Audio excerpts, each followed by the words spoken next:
The best businesses in 2026 may not look exciting at all. Many of the strongest opportunities are boring, local, repetitive, and protected by inconvenience instead of hype. These businesses usually sit where three things meet: a growing problem, weak competition, and customers who do not want to solve the issue by themselves.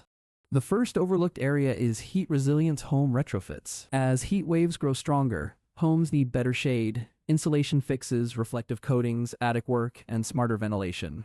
The second is EV charger maintenance. A lot of attention went to installing chargers, but keeping them working reliably is becoming its own recurring service business. The third is small business AI compliance documentation, because many companies now use AI tools without clear internal policies, risk logs, vendor records, or proper audit trails.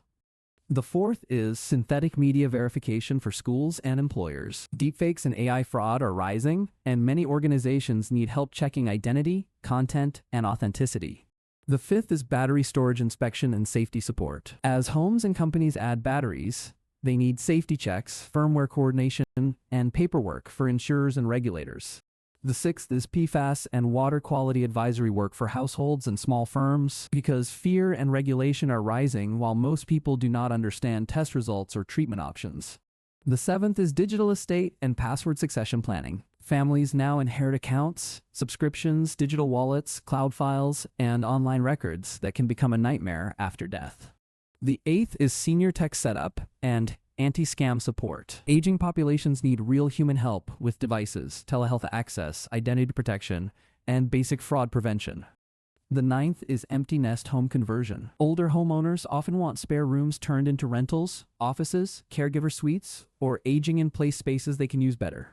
The 10th is short-term rental turnover compliance. In many places, the overlooked need is not only cleaning, but inspection, restocking, documentation, and local rule compliance. The 11th is local cold chain logistics for meal prep, medicine, and specialty foods, because small, temperature-sensitive delivery networks are still underbuilt in many areas. The 12th is recommerce authentication and repair. Secondhand luxury goods, electronics, and sporting gear often need trusted inspection, refurbishment, and better listing preparation.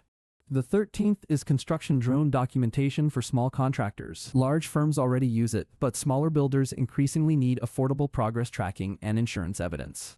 The 14th is niche B2B cybersecurity for overlooked sectors like small clinics, schools, nonprofits, and local manufacturers, which often have weak defenses but growing compliance pressure.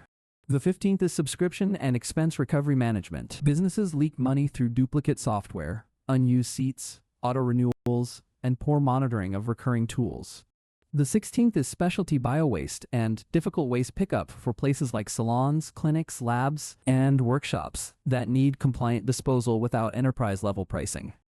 The 17th is pet mobility and elder pet support. Aging pets create demand for ramps, carts, home adjustments, transport, and specialized care coordination. The 18th is local flood and storm prep service. This is not disaster cleanup after the event, but pre-disaster mapping, barrier setup, inventory protection, and drainage preparation beforehand. The 19th is school absenteeism support and education logistics, because some families need help with tutoring, attendance recovery, transport, and managing hybrid or digital schooling. The 20th is micro-fulfillment for local e-commerce brands. Small companies want same-week delivery, returns help, bundling, and storage without building a warehouse themselves. Now look at what ties these together. Many are driven by aging populations, climate stress, trust problems in digital life, regulation, and gaps created when new technology spreads too quickly.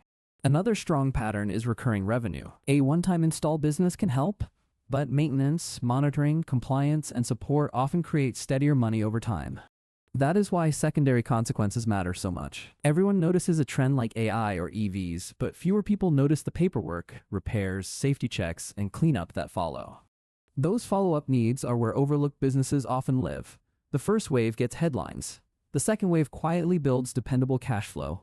These ideas also resist commoditization better than many flashy apps, because they need local trust, human execution, specialized knowledge, or physical work that software alone cannot fully replace. There is one important warning though. Nobody's doing this is almost never literally true. Usually the opportunity is that not enough good providers are doing it well in your area. So success depends on operations, speed, trust, pricing, and brand, not on pretending you discovered a magical empty market with zero competition anywhere on Earth. In 2026, boring businesses may beat trendy ones because customers care less about fashionable stories and more about solved problems that save time, reduce stress, and meet real rules. If a business removes heat, fraud, waste, confusion, downtime, or compliance pain, people will often pay steadily even if the company name never becomes famous. That is the hidden advantage of overlooked markets. They are often less crowded, less noisy, and more loyal once you become the reliable operator in the area. So if you are chasing the next big thing, consider chasing the next annoying thing instead, because annoyance often turns into stable revenue faster than excitement does.